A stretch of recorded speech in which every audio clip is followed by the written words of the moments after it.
Dr. Han Du-Won stared at his computer screen, his eyes burning from looking at the data for too long. The clock on the wall showed 3:24 a.m., but he couldn't sleep. Not when the numbers in front of him made no sense, or perhaps made too much sense. "This can't be right," he muttered, reaching for his fourth cup of coffee. The quantum readings from deep space showed patterns he had never seen before. They were too perfect, too organized. Nature didn't work that way. The laboratory at the Korean Advanced Research Institute was quiet at this hour. Only the soft hum of computers and the occasional beep from his instruments broke the silence. Scattered papers covered his desk, filled with calculations and hastily scribbled notes. A soft knock on the door made him jump. Dr. Kim Nera, his research partner, stood in the doorway, looking as tired as he felt. "You're still here?" she asked, walking over to his desk. "I thought you went home hours ago." Han shook his head. "Look at this," he said, pointing to his screen. "These quantum signatures from the Proxima Centauri sector, they're artificial." Nera leaned closer, her eyes widening as she studied the data. "That's impossible. We don't have technology that can manipulate quantum fields at this scale." "Exactly," Han said, pulling up another screen. "But someone does. And look at this." He opened a file showing similar readings from the past 5 years. Every time these signatures appear, something happens. A colony goes dark. Ships disappear. People vanish. Nera sat down heavily in the chair next to him. "How many?" 17 incidents so far. The latest was 3 days ago at the Morgan colony.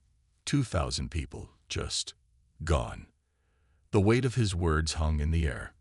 Nera pulled her own computer closer and started cross-referencing the data. Hours passed as they worked, checking and double-checking their findings. The sun was rising when they finally had enough evidence to take to Director Park Jin-ho. Director Park's office was spotless, with a view of the Seoul skyline that would have been impressive if Han wasn't so nervous. He stood beside Nera as they presented their findings, watching the director's face grow increasingly troubled. "Let me understand this clearly," Director Park said, his voice stern. "You're suggesting that an advanced alien civilization is responsible for our missing colonies, that they're using quantum technology we can barely detect to. What? Kidnap our people?"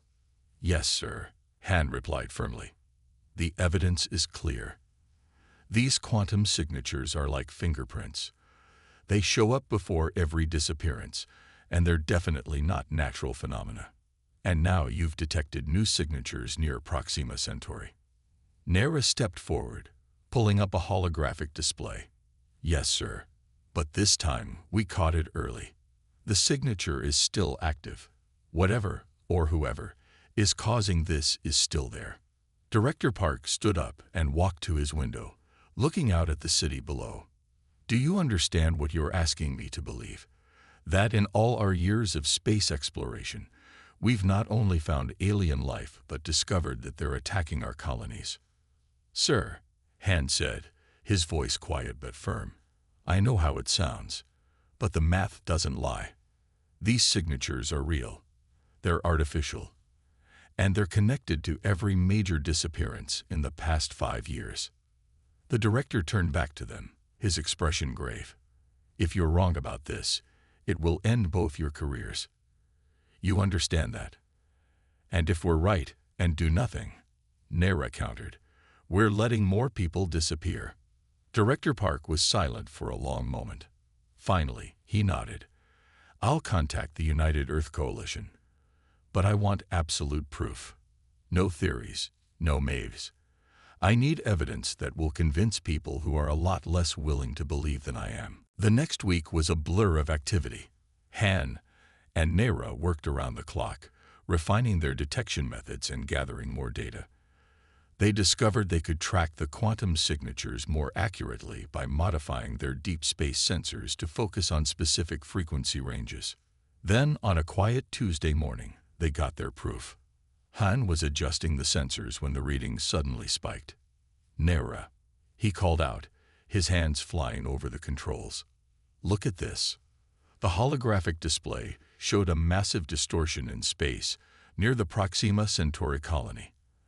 As they watched, the distortion shifted, and for a brief moment, their sensors captured something impossible: a massive ship, at least 3 kilometers long, appearing out of nowhere before vanishing again.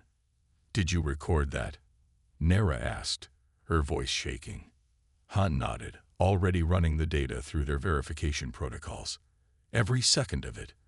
And look at these readings. They match exactly with the signatures we found at the other disappearance sites." They immediately sent the data to Director Park, who called an emergency meeting with UEC officials. Within hours, their small lab was filled with government officials and military personnel. Admiral Choi from the UEC Defense Force stood at the front of the room, watching their recording for the third time. "And you're certain this ship is connected to the missing colonies?" "Yes, sir," Han explained, highlighting specific data points. "The quantum signature is identical to those we found at every disappearance site. But there's more." He pulled up another display. "We've analyzed the technology they're using. It's not just advanced, it's revolutionary. They're bending space-time itself to hide their ships. Like a cloaking device." Someone asked. "Much more sophisticated," Nera explained. "They're not just bending light. They're manipulating the fabric of space itself. That's why we've never detected them before. We weren't looking at the right layer of reality." The room fell silent as the implications sank in. Admiral Choi turned to Director Park. "How quickly can we adapt our sensors to detect these ships?" "We've already started modifying the deep space sensor network," Director Park replied. "Dr. Han and Dr. Kim have developed a detection protocol that—" An alarm cut him off. Han rushed to his computer, his heart pounding. "New signature detected. It's bigger than anything we've seen before." The holographic display showed multiple distortions appearing near Earth's outer colonies. As they watched, more ships phased into visible space. 5, then 10, then 20 massive vessels. "They know we can see them," Nero whispered. Admiral Choi was already on his comm unit, barking orders. "All ships on high alert. This is not a drill. I repeat, this is not a drill." Han stared at the display, his discovery now feeling more like a nightmare. They had found the truth about the missing colonies, but had they found it in time? As emergency alerts began blaring throughout the building, he realized their real work was just beginning. The next few hours would determine whether humanity would face this threat united or suffer the same fate as the lost colonies. But one thing was certain: now that they could see their enemy, humanity wouldn't go quietly into the dark. Director Park put his hand on Han's shoulder. "Well, Doctor, you wanted proof. Now we have to figure out what to do with it." Han nodded, already running calculations in his head. If these aliens could manipulate quantum fields at this scale, there had to be a way to disrupt their technology. They just had to find it before it was too late. The truth was out there, just as he had suspected. But now that they had found it, the real challenge was beginning. Humanity was about to face its greatest test, and they would need every bit of knowledge, courage, and ingenuity they could muster to survive what was coming. As Han looked at the massive alien ships displayed before him, he realized that discovering the truth was just the first step. The real question was, what would humanity do with that truth? And as he watched military personnel rushing around the lab, setting up emergency protocols and communication channels, he had a feeling he would find out very soon. "Nera," he called to his research partner, "let's get back to work. We need to understand exactly how their quantum field manipulation works. If we can understand it, we can fight it," she finished, already moving to her station. And so, as the world above them erupted into chaos, two scientists in a quiet lab in Seoul began their race against time, searching for a way to give humanity a fighting chance against an enemy that had remained hidden for far too long. The truth had been discovered. Now it was time to see what humanity would do with it. Captain Lee Sunmei stood at the bridge of the UEC stealth ship Silent Arrow, watching the massive alien vessel through their newly modified sensors. Her ship was tiny in comparison, barely 200 meters long. But right now, being small was an advantage. "Status report," she whispered to her crew. In the darkness of their bridge, only the soft glow of screens lit their faces. Lieutenant Yun Ta-Yang checked his readings. "Their quantum field is stable. They still don't know we're here." Thanks to Dr. Han's discoveries, they could now see the alien ships. Better yet, they had learned to hide from them. The Silent Arrow was equipped with experimental quantum dampeners that made them practically invisible to the aliens' advanced sensors. "Any signs of the missing colonists?" Sunmei asked, her eyes fixed on the holographic display. "Getting readings from inside their ship now," Tai-Yang replied. "Multiple life signs, thousands of them, different species, but yes, many of them are human." Sunmei's hands tightened on the railing. After 3 weeks of tracking these ships, they finally had proof. The missing colonists were alive, but they weren't the only victims. "Ma'am," her communications officer called out, "Dr. Han is requesting to speak with you." Sunmei nodded. A moment later, Dr. Han's tired face appeared on her screen. He looked like he hadn't slept in days. "Captain Lee," he said, "we've decoded more of their transmissions. It's worse than we thought. These aren't just raiders. They're part of an organized network. They call themselves the Collectors." "How long have they been doing this?" Sunmei asked. "Centuries, at least. Maybe longer. They see developing civilizations as resources to be harvested." Han's voice was bitter. "They wait until a species reaches a certain technological level, then start taking small groups. Test samples, they call them." Sunmei felt sick. "And now they're harvesting us. We're their latest find.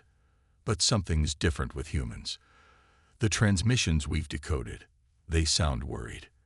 The humans they've taken aren't behaving like their other captives." A small smile crossed Sunmei's face. "Of course we're not." Their conversation was interrupted by an urgent signal from Tai-Yang. "Captain, movement on the main ship. They're opening some kind of bay doors." Sunmei switched off her call with Han. "Show me." The holographic display zoomed in on a massive opening in the side of the alien vessel. Small ships were emerging. Transport vessels, based on their readings.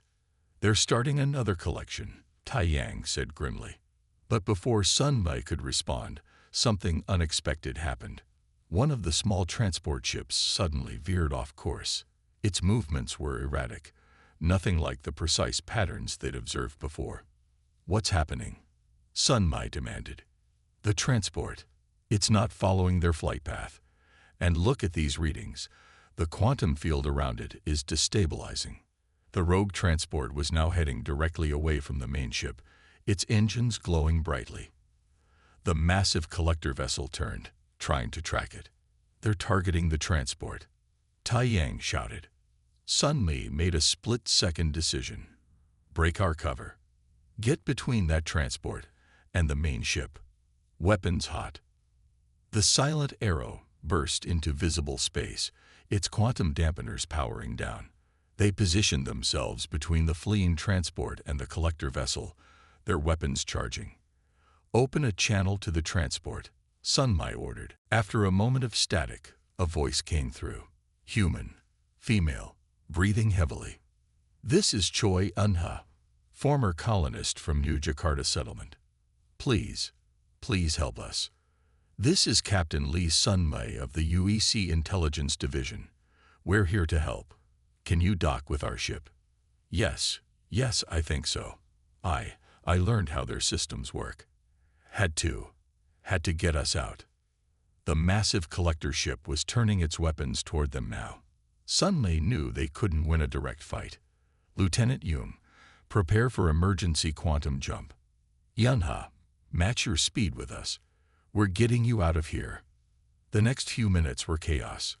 The transport, piloted by the escaped colonist, maneuvered toward their ship while the collector vessel fired massive energy weapons at them.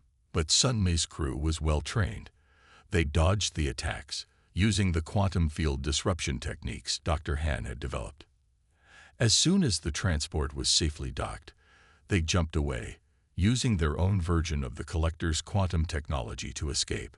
Hours later, in the safety of UEC space, Sun Mei sat across from Choi Eun-ha in the ship's medical bay. The former colonist was thin and pale, but her eyes were sharp and determined. "Tell me everything," Sun Mei said gently. "How did you escape?" Eun-ha's hands trembled slightly as she held her cup of water. They didn't expect us to understand their technology. They'd done this so many times, to so many species. They think they have it down to a science. She took a deep breath. But humans, we watch, we learn. They use these neural interfaces to control their ships, thinking our minds can't possibly comprehend their quantum technology. But we can. We do. And some of us can even use it better than they can. Sun Mei leaned forward. "What do you mean?" "Their whole civilization is built on this quantum technology. They use it for everything. Ships, weapons, communications. But they've grown dependent on it.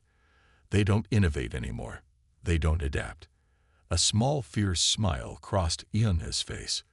"But that's what humans do best." She pulled out a small device she'd taken from the transport. "This is one of their neural interfaces. I studied it while they thought I was just another docile slave. Their mistake was assuming we couldn't understand it. But human brains, we're different, more flexible, more adaptable." Sun Mei stared at the device. "You can use their own technology against them." "Better than that," Eun-ha said. "We can improve it. The other humans in the camps, we've been sharing what we learn, secretly teaching each other. There are thousands of us up there, Captain, and we're all learning." Sun Mei immediately contacted UEC Command and Dr. Han. This wasn't just a rescue mission anymore. They had found something far more important, a weakness in the collector's perfect system. As she waited for her superiors to respond, Sun Mei looked at the determined face of the escaped colonist. The collectors had made a fatal mistake. They had seen humans as just another species to be harvested, but they had failed to understand what made humans different. Humans didn't just accept their fate. They observed, they learned, they adapted. And now, with the truth finally revealed, the collectors were about to learn a harsh lesson about underestimating their latest harvest. In her quarters later that night, Sun Mei reviewed the data from Eun-ha's escape. The collectors had been doing this for centuries, maybe millennia. They had grown complacent in their superiority, but they had never encountered a species quite like humanity before. The real question now was, how many other humans in those massive ships were learning, watching, and waiting? How many more Eun-has were up there, preparing to turn the collector's own technology against them? Sun Mei smiled as she prepared her report.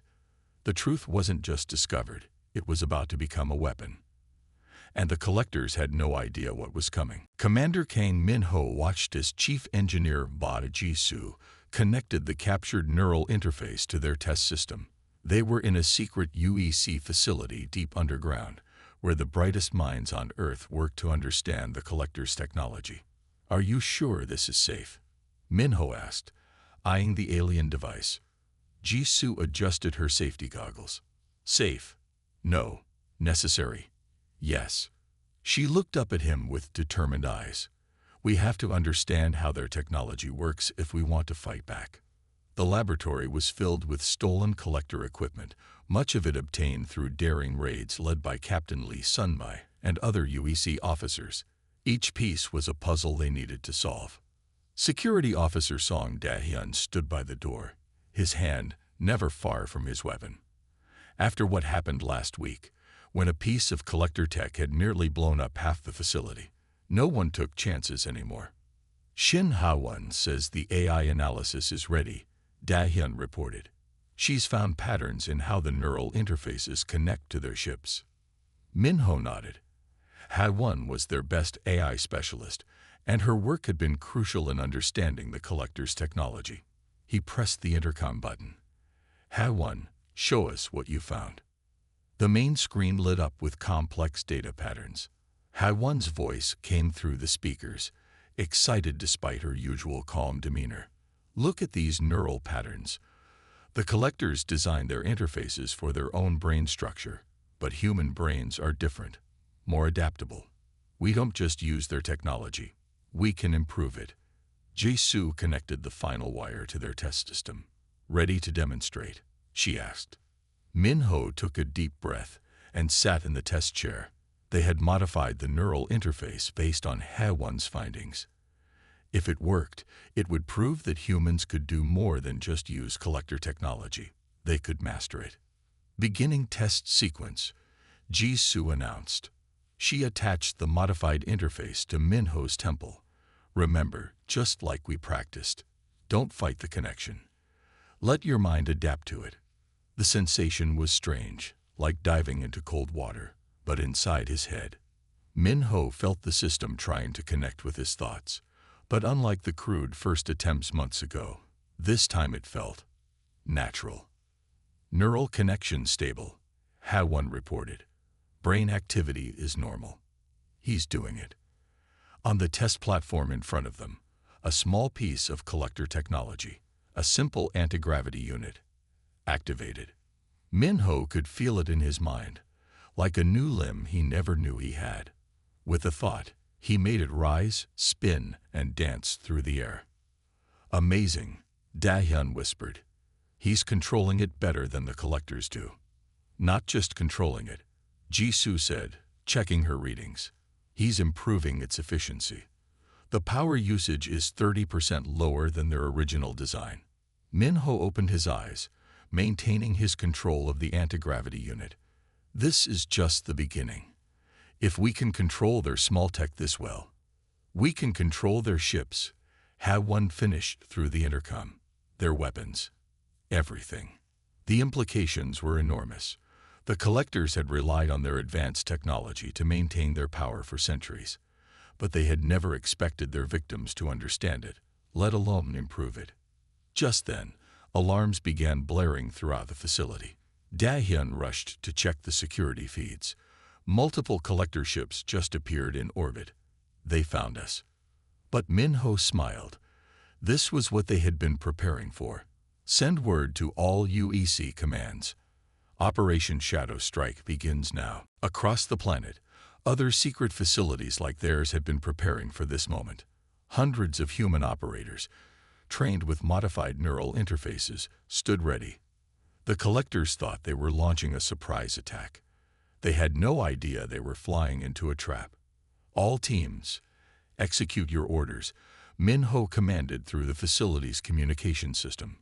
Remember your training. Show them what humans can really do. In orbit, the massive collector ships moved into attack position, but before they could act, something unprecedented happened. Their own weapons systems began turning against them. Their quantum drives stuttered and failed. Communication systems went dark. Through the neural network, Minho could feel other human operators connecting to the collector technology. Each person added their strength to the resistance, their adaptable minds overwhelming the rigid, unchanging systems of their would-be enslavers. Multiple collector ships reporting system failures. HFY announced, her voice tight with excitement. Their crews can't understand what's happening. Their technology isn't responding to them anymore. Jisoo's hands flew over her control panel. The modified neural interfaces are working perfectly. Our people are getting better control responses than the collectors ever had. In the chaos above, UEC ships emerged from hiding. They had been modified with the new human-improved versions of collector technology. Leading them was the Silent Arrow, with Captain Lee Sunmai at its helm. This is Captain Lee to all UEC forces. Her voice came through their speakers. The collectors thought they could enslave humanity, show them how wrong they were. The battle that followed was unlike anything in human history. The collectors, used to being the superior force, found themselves fighting an enemy that had not only mastered their technology, but improved upon it. Their rigid, unchanging tactics were no match for human creativity and adaptability. Minho watched through the facility's sensors as human-controlled ships danced through space, using quantum fields in ways the collectors had never imagined. Their weapons were more precise, their shields more efficient, their maneuvers unpredictable. Message from one of the collector ships, Da-hyun reported.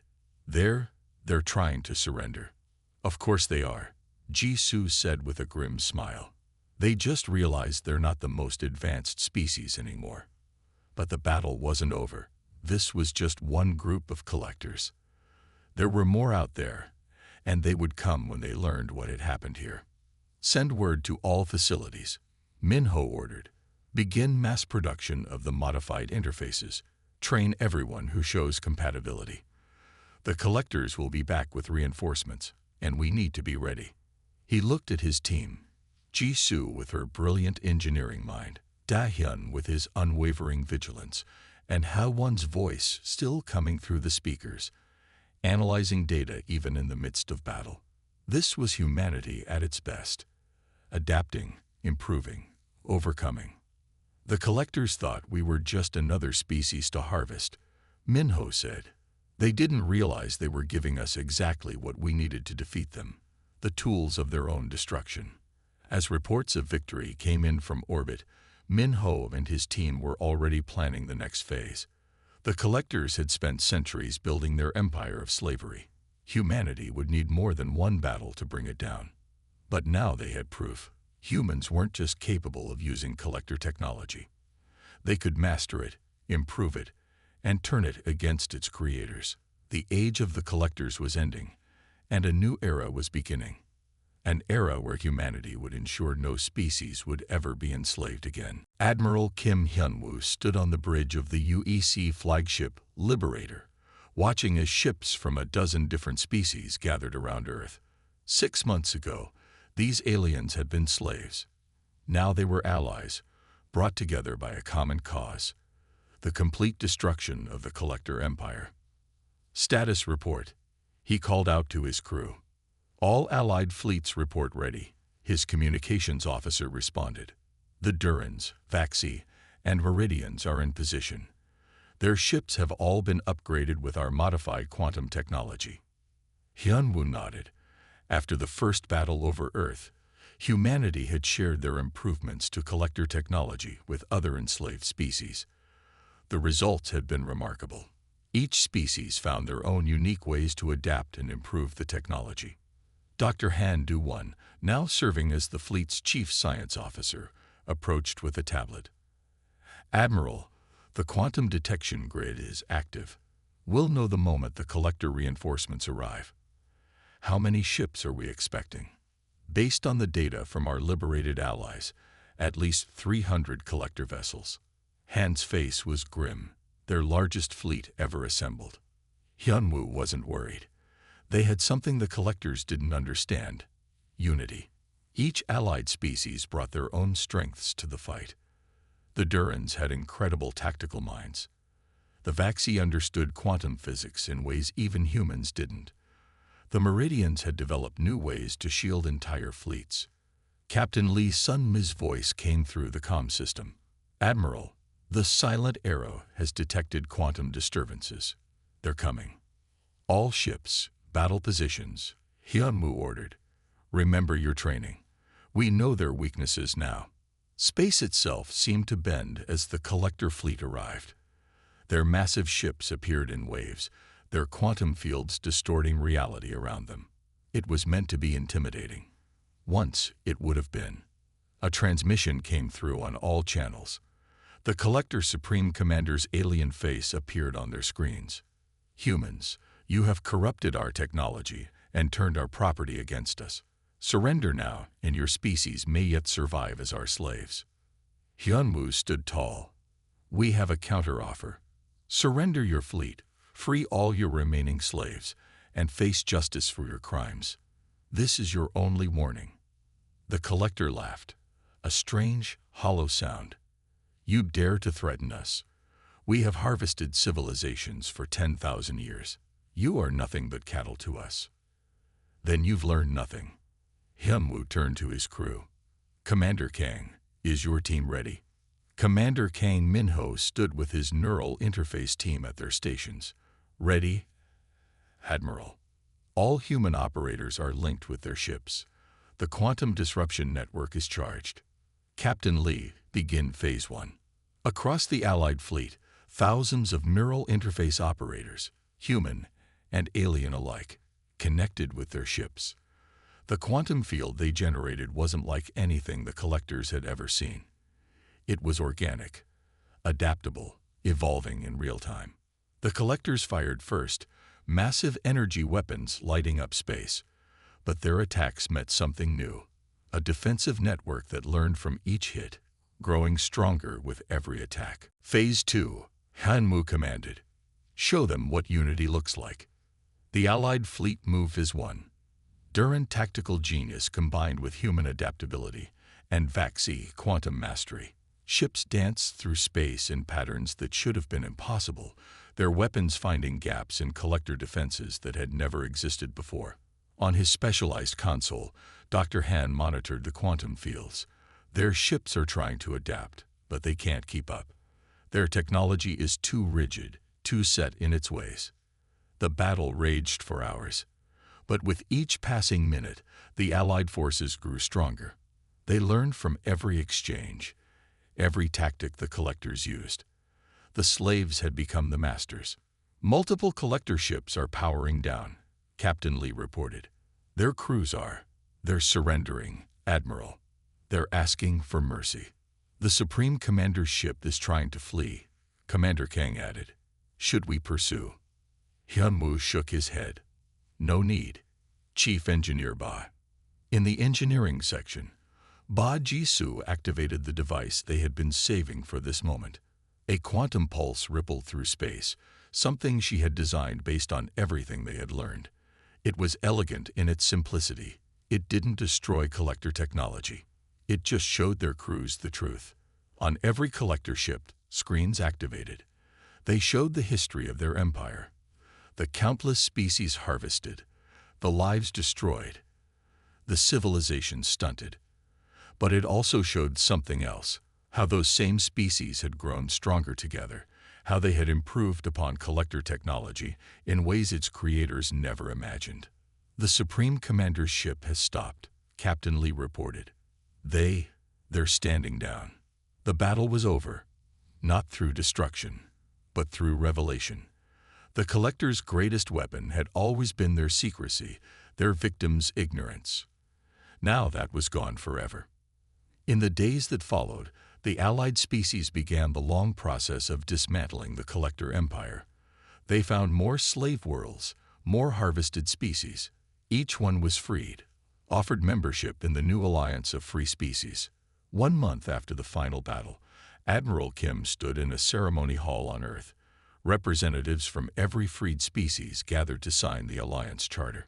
Dr. Han and his team were there, along with Captain Lee, Commander Kang, and all those who had helped expose the truth.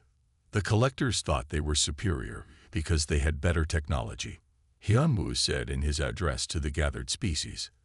But they forgot something important. True advancement doesn't come from having the best tools. It comes from how you use them, how you adapt them, how you share them with others. He looked out at the faces of so many different species, former slaves now standing as equals. They thought they were harvesting cattle. Instead, they gave us exactly what we needed to defeat them, each other. On the wall behind him, a new memorial listed the names of every person, human and alien, who had died fighting for freedom. But beside it was something else, a quantum interface device, modified and improved by a dozen different species working together.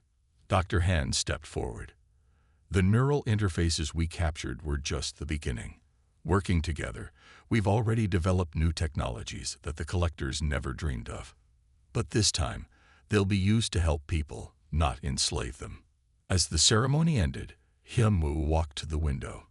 Earth shone below, and above it, ships from every allied species patrolled together. The collectors had wanted to keep advanced technology for themselves, using it to dominate others. Instead, they had created something they never intended. A universe united against slavery, where every species could reach its full potential. The truth hadn't just set them free. It had made them stronger than their oppressors ever were.